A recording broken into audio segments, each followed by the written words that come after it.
Today's guest is Lex O'Reilly. Oh, sorry, not O'Reilly, Lex Reilly. Yeah. Well, we can roll with O'Reilly because it's a heritage name. We're straight into it, I suppose. I'm really proud of my lineage. So Okay. Lex Dillon Riley, son of Peter, son of Terry, son of Patrick O'Reilly. hmm There we go. So today's guest is Lex O'Reilly, and he's a soldier of the heart with an infinite emphasis on soul. From the battlefields of Afghanistan and recovering from physical and mental fatigue to working with Dr. Joe Dispenza and his team, taking thousands of clients into nature, Lex has lived the edges of human experience. Along the way, he's faced highs and lows, and Lex's path serves as a raw, inspiring lesson in the power of the heart when we commit to serving. Lex is currently living in Norway and takes people into the wild to feel more deeply the power of themselves, the beauty of nature, and the shared spaces between. Welcome, Lex. That was a beautiful introduction, Ash. Thank you. I could Oh, feel that. yeah, my pleasure. And when I first met you, probably, I think it was about 3 years ago, I felt the presence and the power of your heart. Mm. And I haven't spent a lot of time with ex-military people.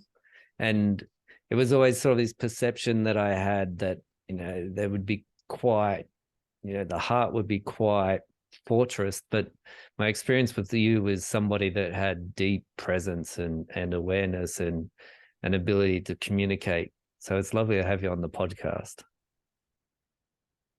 Yeah, thanks. I'm an honored guest. I'm excited. I'm Mhm. excited. Yeah. Well, shall we just jump in and have a chat about your turning point? Yeah, let's do it. All right. Do you want to tell us about that? Yeah, so I was reflecting on it before because it's really interesting to think about, okay, what is the turning point or points I've had in my life? And I realized that, yeah, it's been turning points. Mm-hmm. And like the one that stands out the clearest to me is this kind of Afghanistan era in my life as a the largest, most influential period of my life. It's significantly influential. And maybe if I kind of can describe it, it's someone might say someone might say I went to India for 3 months and that changed my life, or I went to this kind of experience and it changed my life. And then if I look at Afghanistan, so I was living there for 8.5 months, and we were very combat orientated, and that we were also involved with living with the local culture and kind of hunting alongside some of the locals. And that was a very, very, very impactful experience in my life, where I got to feel deeply brotherhood, and a brotherhood that is more potent than if you like someone or not, you will still watch them 100% while they sleep and protect them. Mm-hmm. It's this real camaraderie. And then I also got to feel significant pain and fear and uh, experiences where I kind of buried my heart or created even more pain with some conditioning around, for example, survivor's guilt or not being enough in certain situations. So it was a very, very impactful period of my life. And that kind of exacerbated any cracks or dents I had in my personality. And over the years after Afghanistan, so I had nightmares. I had nightmares every night. The first night I come back from Afghanistan, a part of me is thinking like, yeah, I'm back, I'm safe, life's good, I can drink water from the tap. Um, I don't need to have any concern about the location of my equipment in case I need to fight um, immediately. And the first night I'm back, I can't sleep, and I'm just laying at the ceiling, and everything feels different. And then I kind of realized, okay, I can't sleep unless I'm heavily intoxicated. So I'll just do that. So then the option was I can only sleep when I'm in the bush. Strangely enough, I could only sleep out in nature when I'm at work with the guys in my team, or at home when I'm heavily intoxicated. And I was having nightmares every night, generally 3 to 8 times a night. I would wake up like, whoa, holding my chest and sweating and tensing and terrified in my body, like just this sheer terror. And there was this really catastrophic situation in Afghanistan where a guy died in a very ghastly way. And in my dreams, I was dying in a similar manner. He was trapped in a vehicle that was that struck an IED, like a roadside bomb. Mm-hmm. And in my dreams, every night I was trapped inside this vehicle that was on fire, this armored vehicle, and I was burning to death every night. And I would clench my teeth and my face would split open in this nightmare. And that, I can really feel it now I'm talking about it. That was, sleep was traumatic. Sleep was terrifying. It was not restorative or restful. It was, it's really, for years, this confronting experience. And it was kind of like, how wasted do I need to get so I don't remember the dream?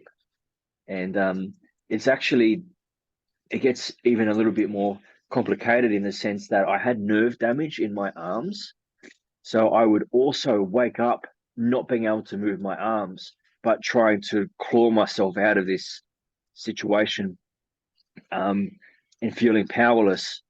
And that manifested in the dream, but in my body, I was having numb arms and I couldn't feel them. So it was this very confronting sensory and psychological experience. And then waking up in my body with that as a kind of normal thing, like waking up and gasping, or waking up in this sort of strange cold sweat. And that I kind of endured that for a long time. And that consumed me. It consumed my vitality and my will, and this sort of hope that things could get better. And there was definitely this part of me that was thinking, yeah, when do I get to go back to war? When do I get that? Because that felt more normal. It felt more real, even though I was times where I was very legitimately terrified. It was justifiable terror. It wasn't this strange sensations of being triggered by the garbage bin noises that it makes. Being triggered by that, like on, maybe it was every Wednesday, the garbage bin would come down. You know how it is in some parts of Australia, 5 or 6 o'clock in the morning, you hear the and it's dropping these bins down. And I just wake up terrified of that. And because the bin made, when the bin lid, this is so interesting.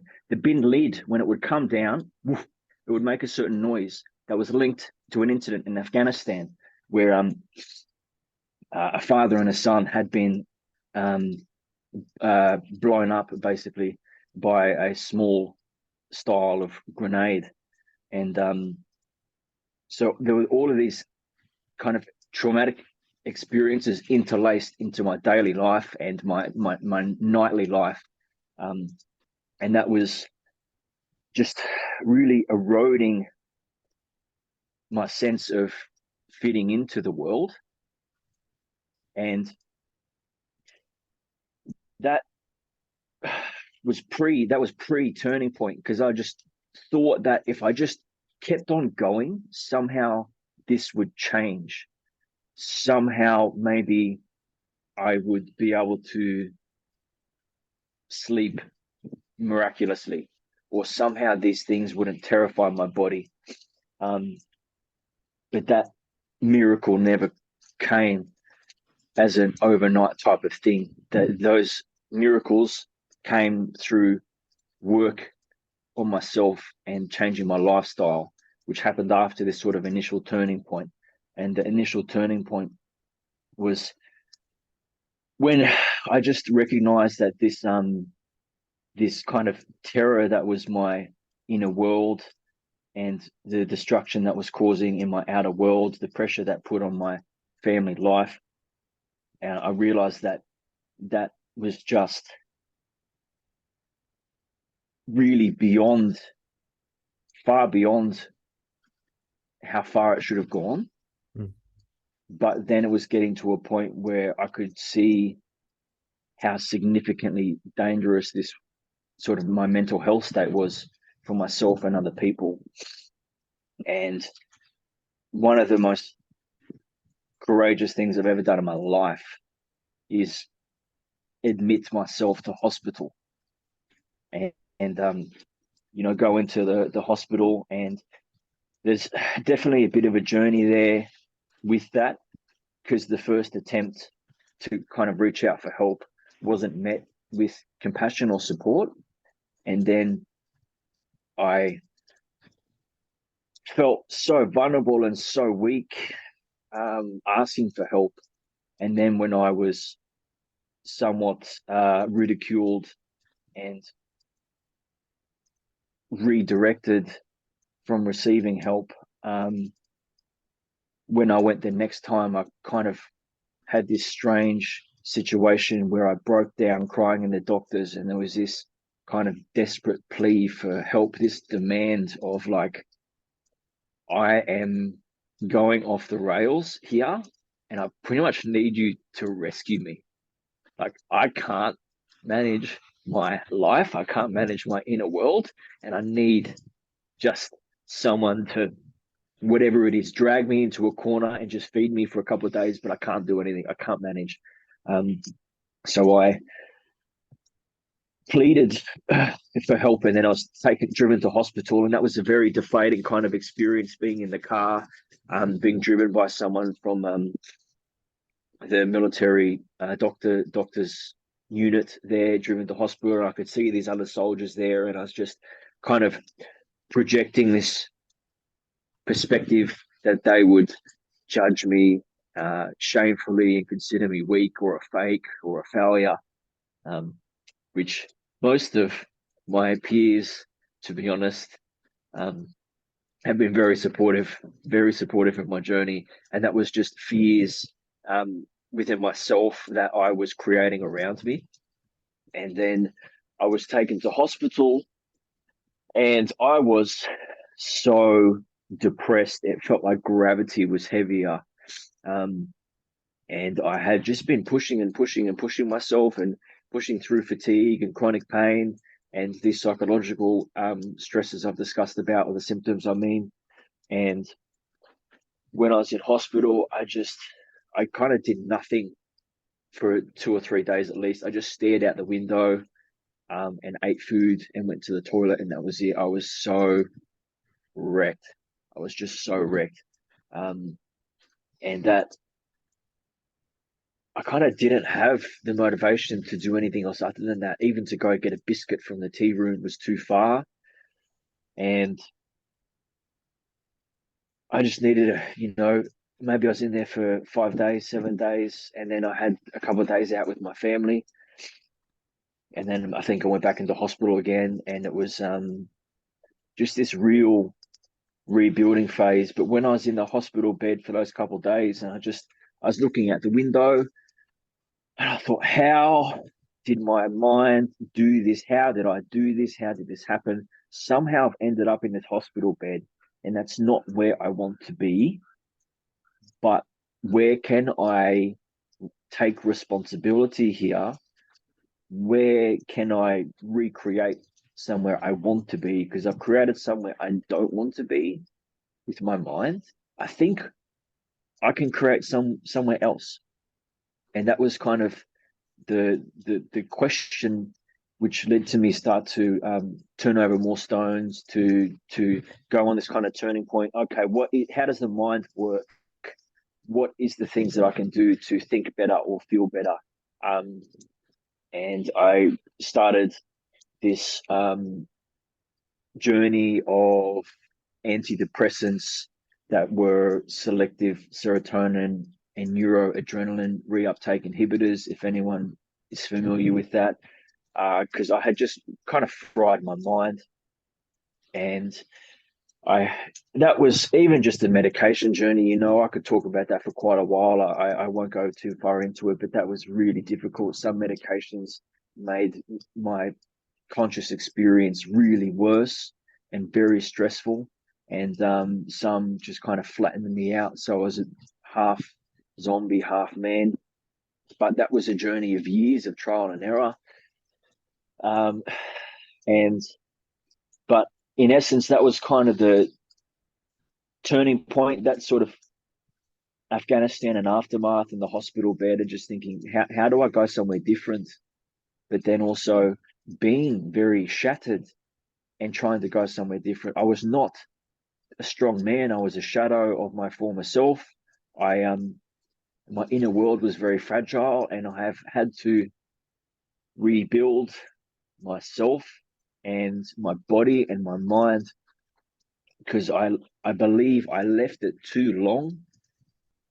If I had have made these decisions earlier, that would have, I believe it would have made changing my life easier. But I left it too long. I held on to my identity, and my fears around how people would perceive me.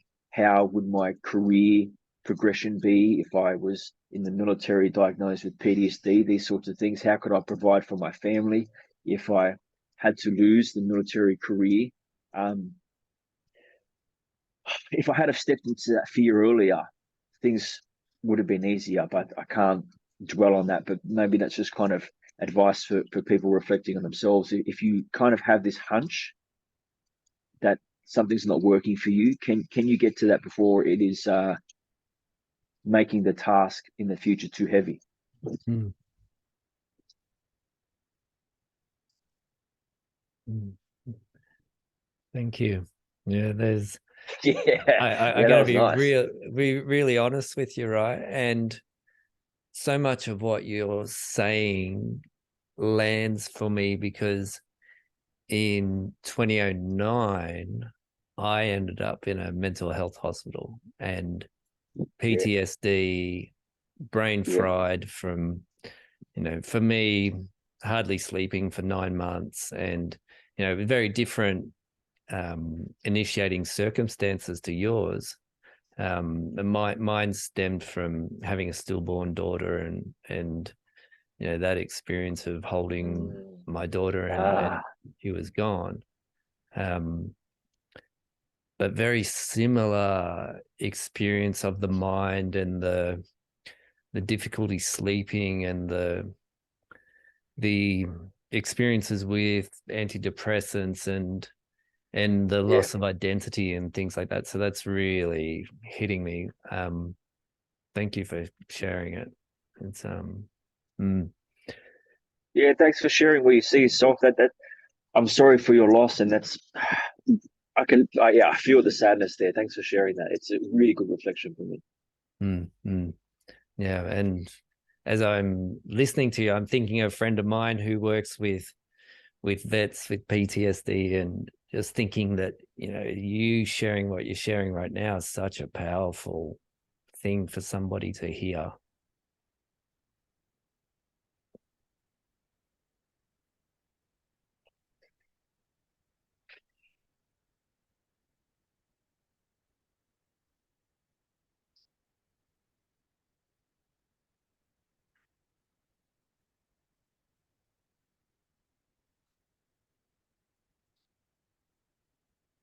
Mm.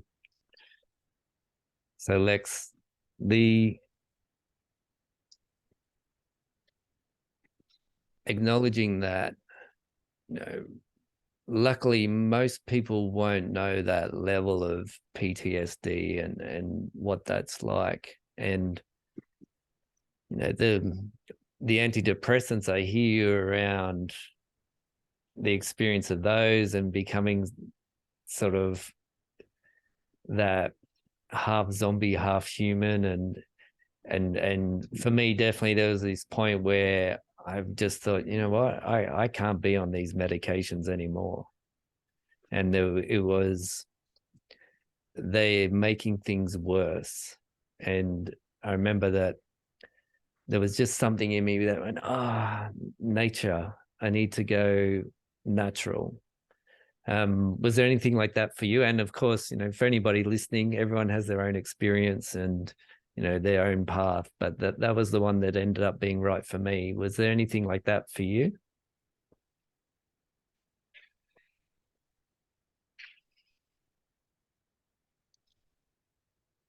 It's a really good reflection. I know that there was I ended up finding a medication that was steady. It was very powerful though. I was on like 200 milligrams of Pristique, which is like a pretty significant dosage of antidepressants. And I was at that level of dosage for a long time. And if I forgot to take my medication one day, I would realize, because if I didn't take it in the morning, I would realize, because by about midday or sometimes 1 o'clock, I would feel electricity in my brain. Hmm. So I'd be in the shops and it would feel like I was getting electric, like a mild electric shock in my brain. And and uh, and that was this really uncomfortable, as it sounds, uncomfortable feeling, and sometimes scary. And then I they definitely aided me. But yeah, it served me for a while, and then I knew I needed to make the adjustments to get off, and I sort of slowly came off. But I realized that there was a lot of the lifestyle things, um, which was contributing to me having a dependency on that support, because my lifestyle created the health situation, my thoughts, what I was doing, etc. And for me to transition from the antidepressants, I needed to have a bit of a plan, but also to change my life, to change, not having my phone near me while I sleep, um, trying to eat a bit differently. Things like, um, if I would have ice cream for dessert at dinner, that would impact my sleep. But it wasn't until I had this kind of serious health issues that I started focusing in on these things, um, to see what the impact was. And like, I couldn't drink energy drinks because that would just be such an uncomfortable feeling. I still drank a lot of coffee. I definitely had an addiction to an element of this anxiety and stress. And I definitely would drink a lot of coffee, but things like the energy drinks would just kind of overdose me on anxiety. But I believed that life would be better when I was able to appropriately wean off that medication. And when I went off it, actually, was when I think when I stepped away from it permanently. It could have been the second or third attempt, actually.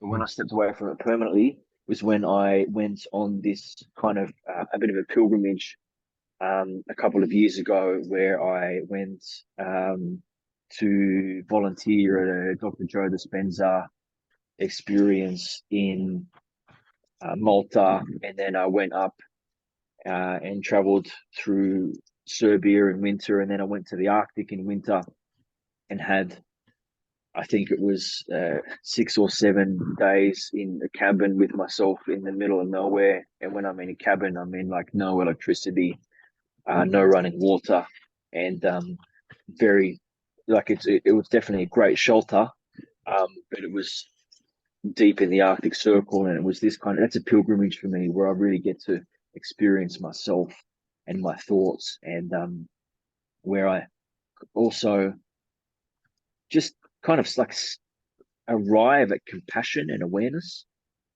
when I'm not, when all I'm doing for half a week or a week is just surviving or stoking a fire and getting water. That was kind of my plan, is that when I left Australia, I would take my last box of medication with me, and I would finish it off at some point in time. But I'd already weaned myself down from maybe 200 to 100, and then on this kind of pilgrimage into nature. Yeah. And so you started working with Dr. Joe, is that right? Yeah, so I think it was 2018 where I was working with Dr. Joe Dispenza on some of his advanced retreats. I was at the time, and it was an amazing opportunity. And because in 2018 I was re-careering because I had a calling to guiding people in nature, and I was up in southeast Queensland studying outdoor recreation and learning, how to manage ropes and teams using ropes for adventure-based activities and canoes and hiking and that sort of stuff. And I had an opportunity at now one of my closest mates and mentors company, where his company was asked to provide the adventure component to Dr. Joe Dispenza's advanced retreat, where we would create a high rope system which would allow participants to have an opportunity to meditate in a situation that can elicit a stress response, or it can elicit people to kind of check out and rush through it, or say, yeah, I've done roping before, it's all good, and then they kind of eject from the moment and go into a story. So for some people, that story would be fear, or that story would be, I can't trust my life with someone else, or a story is, I need adrenaline, or I need to do this as quickly as possible, or I need the greatest challenge here possible. And so that story kind of pulls people out of the moment. And so there's a combination of Dr. Joe's work with the sort of meditation and the presence practices and the roping, which would allow people to have this legitimate, real situation where they're regulating and meditating in something that, it's often powerful enough to pull people out of it. Because you go.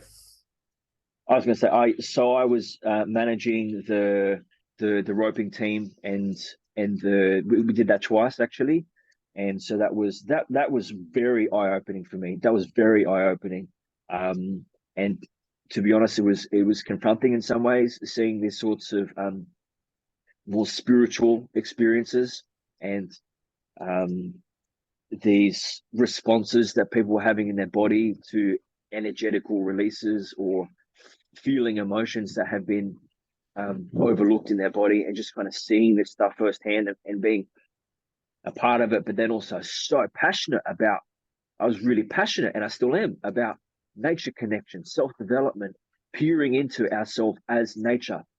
So I had this beautiful opportunity to lead and guide that, and had the responsibility of maybe several to a dozen staff, and then hundreds and thousands of people going through this experience. And I'm curious, those things you were learning there, do you use them now in daily life when fear comes up? So my kind of go-to is a grounding method and a breath work. So the breath work that I use is, I was first introduced to it in the military when we were kind of just back from Afghanistan, and someone was telling us, all right, when you're in a combat situation, you want to breathe a particular way. And then in my kind of ignorance, I'm like, hey, this is a bit stupid. You want me to meditate while I'm in a gunfight? But that wasn't the right mindset to have, because it just allows one in a stressful situation only if you adequately practice it. This is something I really communicate now with the breath work, is that it needs to be adequately practiced before you use it in a stressful situation. And I feel like that is not communicated enough by the practitioners that teach this method, is that in the military, you shoot a weapon hundreds or thousands of times before you shoot it in combat. But then if you get presented a breathwork protocol, you need to practice that protocol before you're in the stressful situation where you expect yourself to use it. Otherwise, it's like being shown a weapon once on a weekend workshop and then trying to use that weapon in war 6 months, 12 months later, having never used it since. It just doesn't work. So these methods have needed to be practiced, but my go-to is like, if I feel I'm getting a bit stressed and I can sense the kind of tunnel vision, is to just engage in this square breathing, and then also to kind of live in my senses a bit more and just identify particular elements in the environment with my senses. Are you happy to just describe what that box breathing is like? Yeah. So I suppose the box breathing starts reactively when I feel a stress kind of coming in. Like I said before, I can notice my breath has changed. I can maybe feel a little bit of increased heart rate, and maybe I'm getting a bit of tunnel vision, or what I'm looking at is jumping around. And so the box breathing is basically, and depending on how stressed I am or how much I'm exerting, will depend on how many seconds I can breathe each stage of the box. And so I will usually start consciously with the breath in, and that might be a 2 seconds breath in, and then I will hold my breath for 2 seconds, and then I will exhale for 2 seconds, and then I'll hold my breath for 2 seconds. And I will do that repeatedly until I feel it's comfortable enough for me to take my breath in for 3 seconds, and then hold it for 3 seconds, and then exhale for 3 seconds, and then hold it for 3 seconds.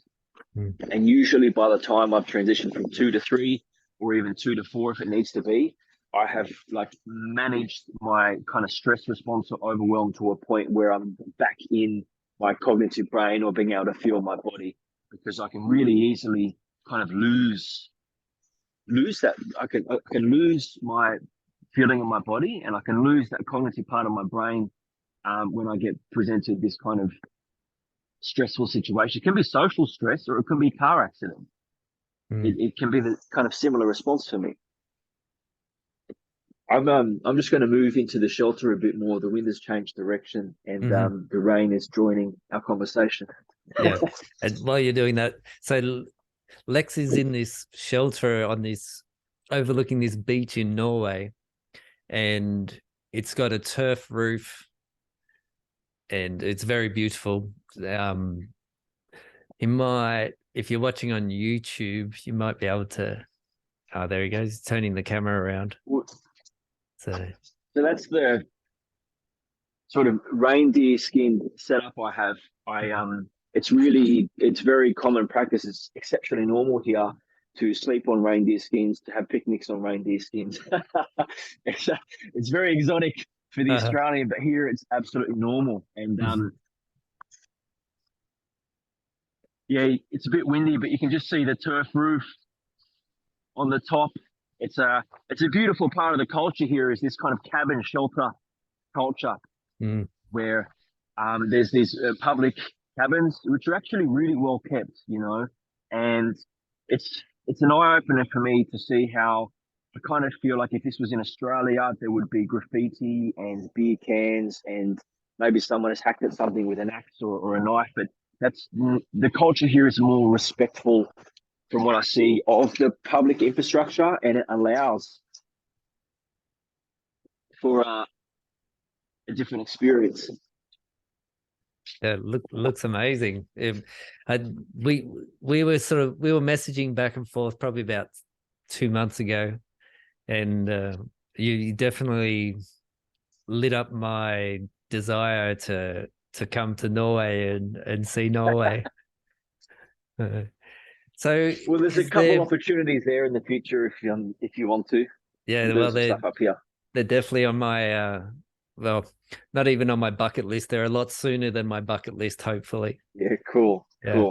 Yeah. And Lex, what's your philosophy around nature? Yeah. Thanks for asking. Um, so it's a really beautiful prompt with that wind changing direction, and it's still coming in now. But so in a couple of days, I'm taking out two Australians on an expedition here. I have a 100-year-old boat. It's a traditional Norwegian boat, and we'll go out with that, and we will be living at the mercy of the elements. And so, a part of my philosophy is that we are an extension of nature. It's not that nature is some foreign exotic thing. It's that we are an extension of it. The challenge is that we are so far removed from our natural environment, not just nature, but our natural social order, our natural energetical demands, that I certainly can feel quite lost from it. And that's so if we're used to having, as a territorial species, we're used to having a profound relationship with the area we live, an understanding of which trees is growing where and what those trees mean, not just for me, but what does it mean for the crow? Which tree does the crow favor in spring when it's getting its sticks for its nests? These sorts of things, where I'm building an understanding of it now, and I was doing it in Australia. It's just a part of my life now to just observe these tiny patterns. How do the birds behave differently at low tide? Because when the tide goes out, there's more seaweed and there is more small life in that seaweed that attracts particular types of birds to eat or clean their beak or whatever it is that they do. And so for me, it's around fostering this awareness of nature as a part of myself. Because we are nature, but I can't rest on the laurel of that. I need to foster that relationship. Mm. And what does that give you, fostering that relationship with nature? I feel less alone, and I realize that, like, I I'm not really an individual. I'm the sum of my family lineage, the people I associate with, the opportunities I've had, the education I've had. All these things come together and create who I am. And if I look at nature, it's the same kind of thing, where I'm just adjusting the tripod here because that rain is really proper Arctic rain coming in. Yeah, I'm doing. Here we go. There we go. I've kind of shoveled over into the corner. Yeah. Sorry, I got a bit lost with the question. That's okay. And it's a real, you know, real experience of nature where we can't control nature. And I actually find that's one of the satisfying things when I go into nature, is that there's nothing for me to control as such.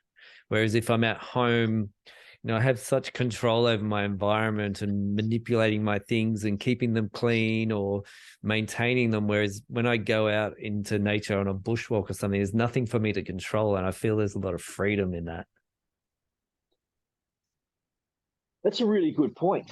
It's a really good point. And like, say this rain coming in now, that's it's a disruptive behavior. It's bringing discomfort to me. I've had to change the way I've had things set up. My legs getting wet now, and it is what it is. But I'm more accepting of that.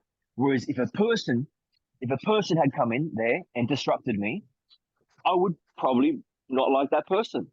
I would judge them. I would think that person is inconvenient, and I'd probably call them nasty names in my mind.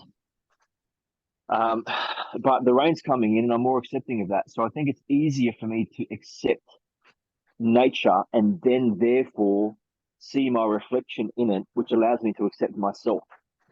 And when using your example of like being in the home environment where you can control things, if I have a little annoying noise coming from my fridge, I want to turn the fridge off.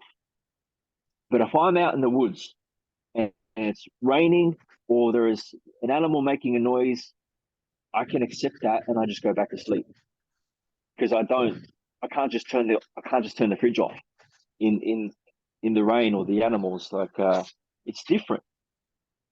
Mm. Yeah.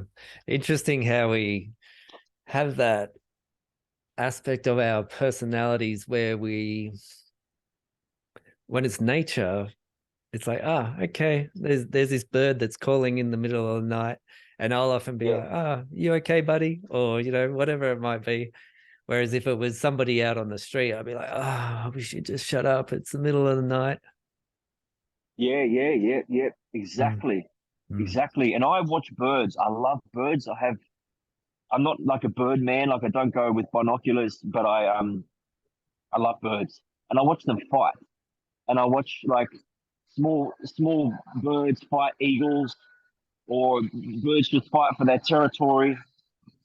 And I find that inspirational because I have this perspective where it is so unacceptable in most cultures that I've seen in the Western world to have a legitimate argument unless you're intoxicated. That there's this kind of, and I definitely see it myself, and I'm having a journey there to see what direction it needs to go in. But like nature, animals contest, especially males. Males in most species contest, and that's pretty serious. They don't do it all the time. Some will do it seasonally, but that's normal. So if you watch a dog fight another dog, you think that's normal. But if someone upsets you in the local park and you kind of draw a boundary aggressively, then you might say that that's misbehavior. But that's a part of our nature, is to contest, is to say, hey, that behavior is not welcome around me. I mean, we might say that in different ways. But when I see the bird fight another bird, or a dog, dogs is a good example because we all live in some sort of proximity with dogs, even though they're not uh, the most pure example behaviorally, because of how we kind of taint them. But we're more accepting of a dog arguing or barking aggressively than we are of a person. And I just think that that's a bit odd. mm. Like, I'm Yeah. not saying that we should all be aggressive all the time like a dog, but I just think that there's an element of our nature there, which is just doesn't feel right for me, Mm. Yeah. especially having been to war. Sorry, No, no, I'll, no, I'll no, no. shut my mouth for a second. No, no, no. It's great. Yeah. And I don't have the experience of what it's like to be in combat. And, but I do, worked with, have seen people work on anger. And, Yeah, particularly for myself, that was something that I really suppressed because it was taught to me that anger was bad. But yeah, it's this natural human emotion that's a very powerful emotion if it's harnessed and cultivated in a healthy way. And it can, yeah, my I'm wondering, I think that, well, I've been sort of told that, anger is an emotion of responding from fear, and it's a protection response, right? And so if in the form of protection, it's very, very powerful. So if somebody came to harm my family, that I could access anger to generate yeah, strength and courage and things like that. What are your thoughts about that? yeah. That's a really good example of where it is totally necessary, and also I I think it's kind of a part of my personality type from what I've been understanding with this uh, maybe diplomat PH360 stuff I've been learning about myself, where I sometimes need to feel a bit of frustration before I communicate. But what I realize is that I have suppressed my voice too much, where then sometimes I will communicate through too much frustration and I'm miscommunicating. So I'm not saying, hey, this upset me, or hey, when you left me without saying anything, I actually felt abandoned or whatever. I don't say that. I sometimes say, why did you do this? It comes out. It's a not healthy aggression. Even though it's from this place of me not seeing my own wounding, kind of peering into this, because I'm still 100% self-developing. I make no claim to be on a pedestal or be totally healed. I'm very committed to this journey, to seeing into myself.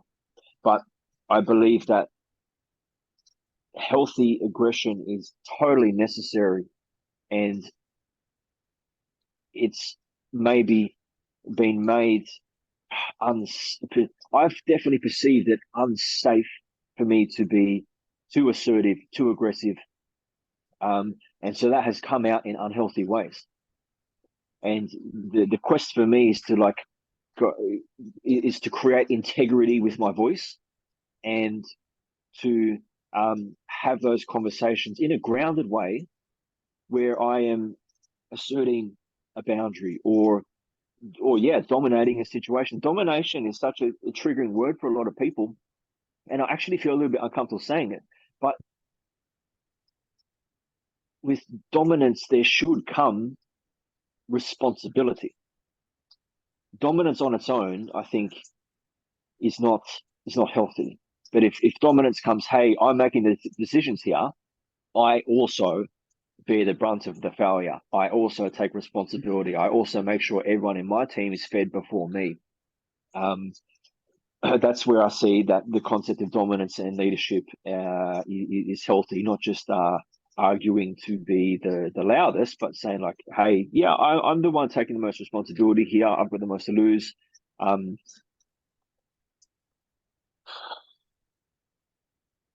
But when I watch the birds fight, they don't just do it for the sake of it, but they are still defending a territory and something that they believe in, that it ties to. So for me, the journey is what is my inner territory? Where does my values lie? Can I communicate these things based on my values? When is it appropriate to be aggressive? When have I been stuffing down my own aggression for the sake of a social fear or a social conformity? Because that is unhealthy as well. Mm. I kind of, what's coming to my mind is the bipolar dysfunctions mentioned in this book. I think it's King Warrior Magician Lover, where it talks about masculine behaviors, and the concept of a bipolar dysfunction for me isn't just linked to masculinity. It's I kind of see it on many kind of behaviors, where if the top of the triangle is how I could be virtuous in a particular behavior, and then there is the bipolar dysfunction, which is too weak or too strong. Mm-hmm. Yeah. So the middle ground, do you mean? Yeah. Mm. Yeah, that's an interesting concept that I think I've been exploring in my life, is that being happy in the middle ground. So rather than seeking peak experiences and then having these Yeah. drops after the peak experiences, like, actually, I can just be satisfied here in the middle. And it's actually wondrous and beautiful, and bringing so much joy and love into my life. Mm, mm. Yeah, that kind of brings me to the concept of relishing the mundanity. Yeah. Mm. But that's a bit of a segue maybe. But Where does that lead you? well, it leads me to think of, you mentioned these peak experiences before, and I have at the start of the year, I crossed Northern Europe's highest plateau with a team of Norwegian veterans on skis, and that's a peak experience. And that was a huge challenge. That was cold temperatures, skiing, digging in the snow for a week, and what I realized during that is like, okay, I need to have a primary focus on delivering experiences, mindful experiences for my clients, for within my network. This is how I need to start to live more. So it's kind of removing this desire of a peak experience, adrenaline, challenge, and I'm kind of creating these experiences which one could argue is more mundane. Like when I was out sailing on this boat in the summer, um, the woman that I was with, she enjoyed staring at a rock because our life is just different, and it doesn't really make sense talking about it, but because we're rowing everywhere, we're sailing, we are collecting firewood from the beach, and the time is different, and the sun doesn't set in the summer, so time is very different. um, and it's the movement of the tide which influences when and where we couldn't go, and then so we're allowed somehow to just arrive at this deep sense of peace where she can look at a rock and feel fulfilled with what she's doing, and I can feel the same.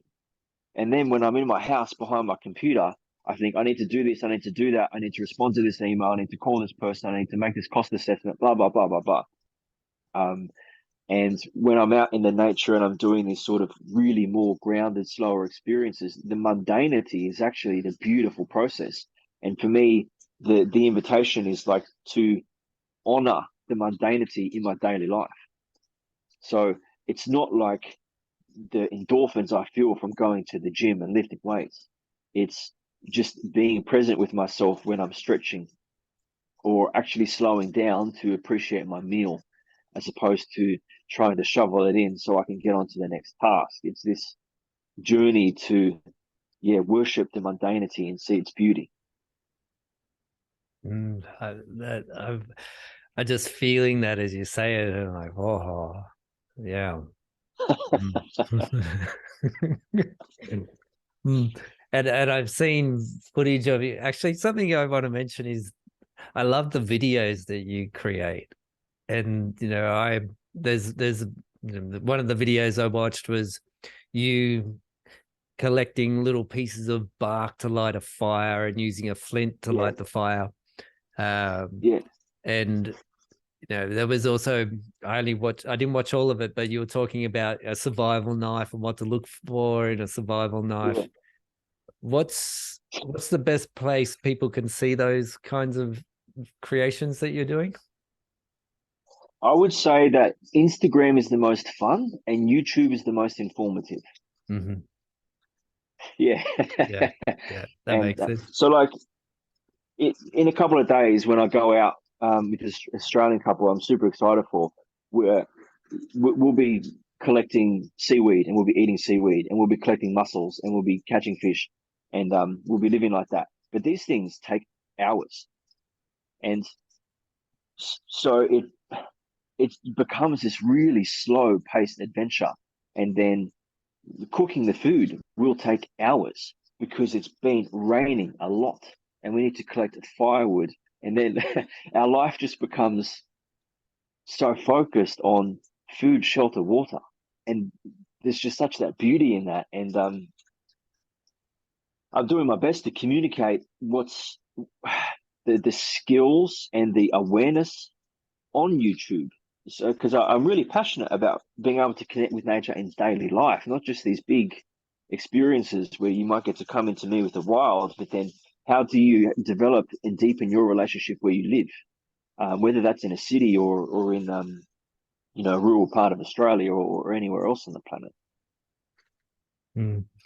Yes, and I think part of that has seeped into me, and a couple of weeks ago, I bought a fire pit and it's in the backyard. Yeah. And, nice. I live very, very urban, central city, Sydney. And we have this little backyard and my wife calls it a garden. I call it a yard. And we have this, fire pit now. And I think the inspiration from that came from seeing your fire video. So thank you. Oh, wow. Wow. Yeah. Beautiful. And I've eyed off a paper bark tree around the corner because I remember you talking about paper bark trees and getting the fine bits of bark and pulling them apart. And Wow. one of the next things to buy on my list is a flint, although they're not called Yeah. flints. What's the proper name? Yeah, ferricium rod or Right. ferro rod for Error. short, but a flint is yeah, it's not technically the correct name, but I have mistakenly used that name, and I still do because it's just common. It's commonly referred to as that, but it's not. Mhm. Yeah, it's a ferro rod. Yeah. And for people that But don't that's know, a ferro really rod cool step. is a ferro rod is this rod that you scrape another bit of metal on it and all these little sparks come off. I'm really excited to learn how to light a fire from sparks and from little bits of paper bark. That's actually such a great way to connect with elements and nature, right? So if you've already eyed off this paperbark tree near where you live, and this is a great example because you live in Sydney, and if you have asked yourself the question, what can I use here? What is nature offering me here that I can use to make a fire, to call in an element? And maybe you just did that subconsciously, or maybe you deliberately asked, what is there around here that I can use? But you're connecting with your environment through your senses, and you're like, before you touch the tree, you look at it and you, in your mind, you think, can I use that? And when we start to live with our environment in this way, where we think, what can I use to start a fire? If it was raining, where would I stand? If it was really windy, where could I find a place with less wind? When you ask these questions, no matter if you live in the city or the country, when you ask these, you start to engage with your environment in a way that is more meaningful and is expanding your awareness. Mm. And why would somebody want to expand their awareness? What's the gifts of having an expanded awareness from your point of view? I feel more involved with what's happening. So I feel less like just a tourist or an observer, and I feel more involved with it. And you can actually start to develop relationships with different animals or different trees. So if, and it comes down to this nature connection. So if I watch, and the last week I've been watching the first of the trees here lose their green. And that's an exciting thing because I'm starting to put the pieces of the puzzle together because it's all a puzzle.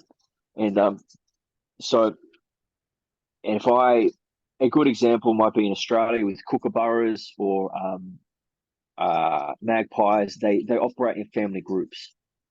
And if you can start to identify the different families that live in the area that you live, you can start to see the way that they behave and the way they communicate with each other. And you see a group of kookaburras, the way they move is they kind of move like a military team. So one kookaburra will come in first and land on a tree.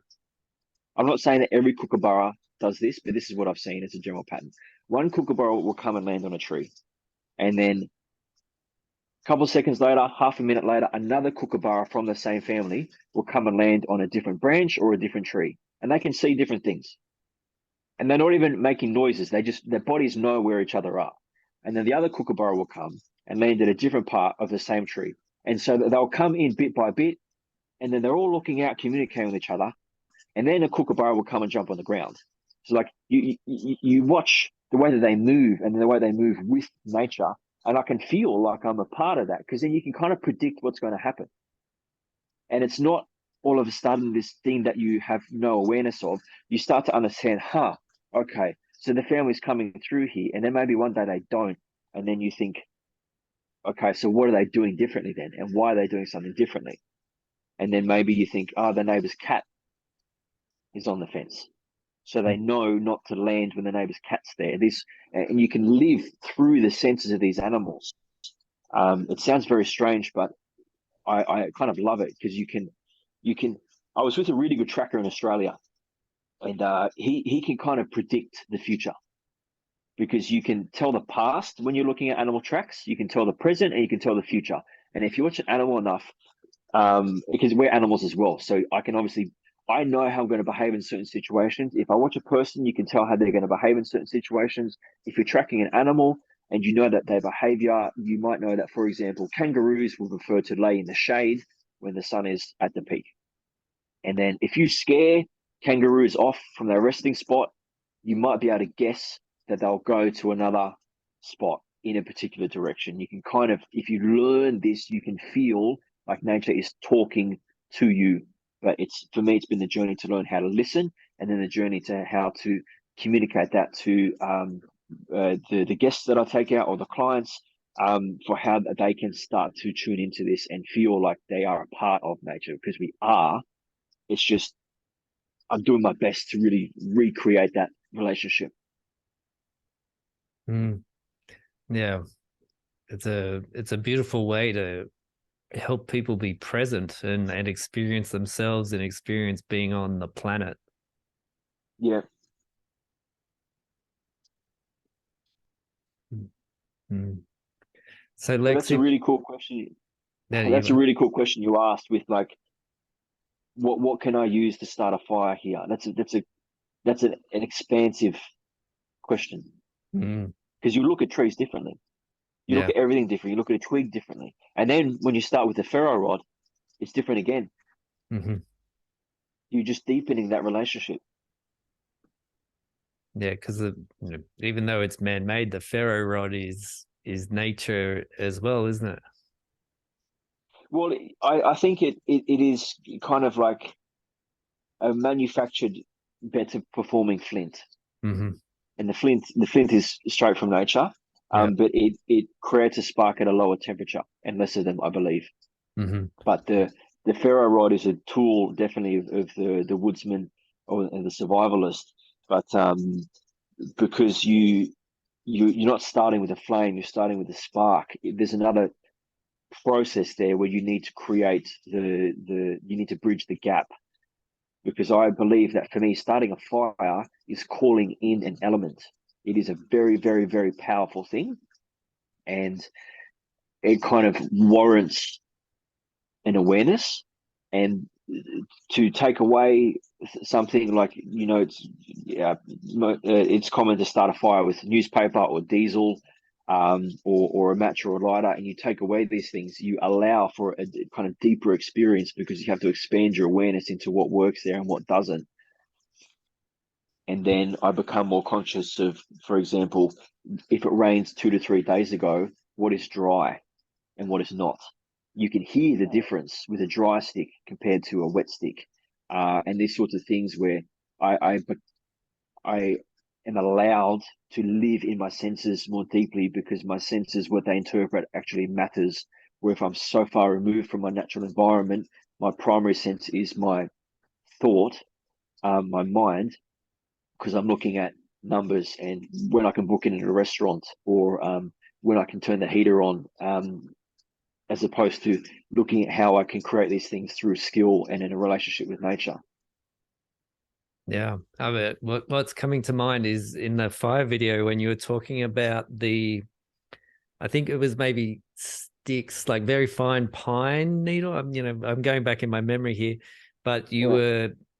were I can't remember if the older ones you were looking for some ones that were greener because they had more oil content, so they would ignite better. Is that correct?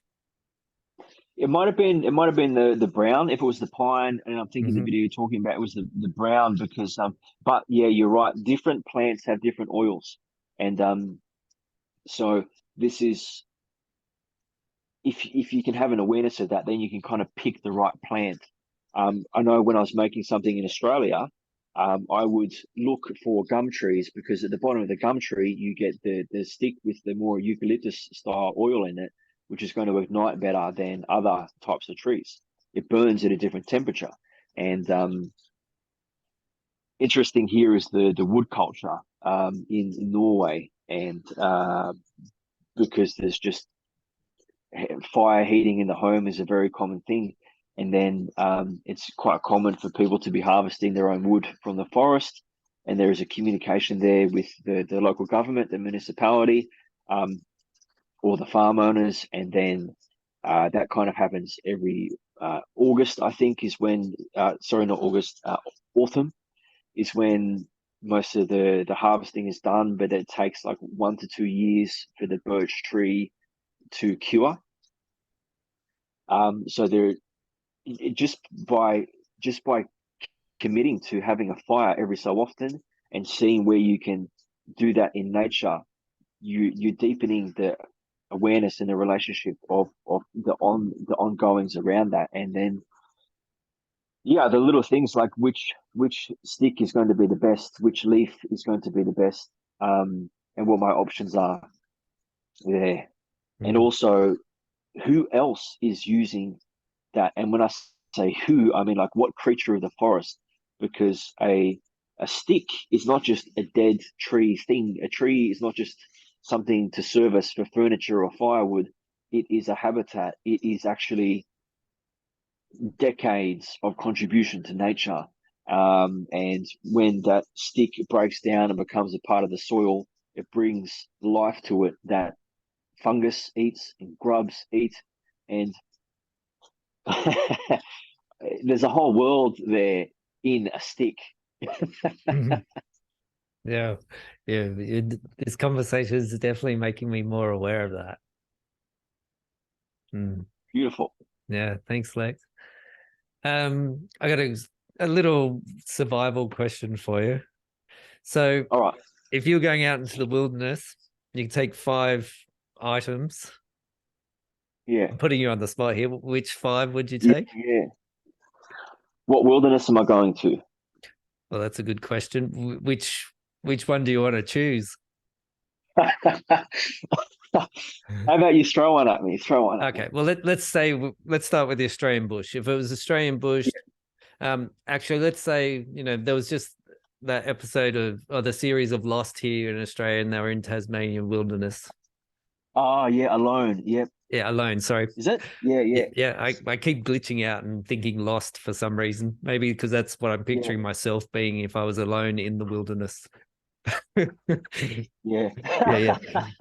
So yeah, which 5 items would you take if you were in the Tasmanian wilderness? And all of my clothing is not considered an item. No, no. Yeah, so uh, food, shelter, and water is like the most important things. And depending on where you are, depends on the importance of fire, because fire is involved in all of them. And how I mean fire can be involved in a shelter is that if I build a shelter and it's 2 degrees outside, it's still cold shelter. If I build a shelter in Vanuatu and it's 27 degrees, I don't need a fire involved in that shelter. But and the same with food. If I have like fruit and vegetables or types of fish that I don't really need to cook, then it's less of a necessity. And the water, best practice is always to boil it. But if you have access to a stream coming from a mountain or a spring, then you can really get away without treating it. But if I was to think about 5 items, I think that a tarpaulin is definitely, I want to be protected from the elements, especially in somewhere a bit colder. Um, String is very important because to make string takes a lot of time, and cordage, like thin rope, string, these sorts of things, it takes a lot of time. And it varies a lot depending on where you are, country to country, place to place, on what resources are niched for that. Because whilst some of the techniques might be fairly similar, the actual plants that have the fibrous qualities vary. So yeah, the type of rope. I would want to take a cutting tool. Probably, I love a bush knife. A bush knife is just so capable, and I I would probably take a stainless steel water bottle or some or a 5 liter kind of boiling pot to be able to boil and cook and collect water or something that I eat. And what's the fifth one? The fifth one might even it'd have to be a ferro rod, I think. Mm-hmm. So I have the ability to start a fire. Just let me recap, because I don't want to miscommunicate something. I've got the tarpaulin, like for a shelter, and then there was the cordage to be able to kind of strengthen the shelter or make traps or anything funky. And then there was the pot, the water carrier type thing, stainless steel or cast iron, and then the bush knife, and then the ferro rod. Yeah. Yeah, that's a pretty good 5 things, and those 5 things is going to be pretty good in most environments. Mm-hmm. Mm. But for example, like a saw, a saw in Australia is probably going to be more useful than a saw in the Arctic.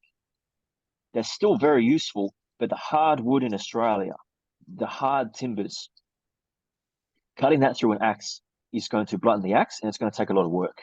Cutting through a soft pine tree here is different. It's going to be easier to do with an axe. So there's little intricacies there. But I hope in a fun way I answered your question. Yeah, it's great.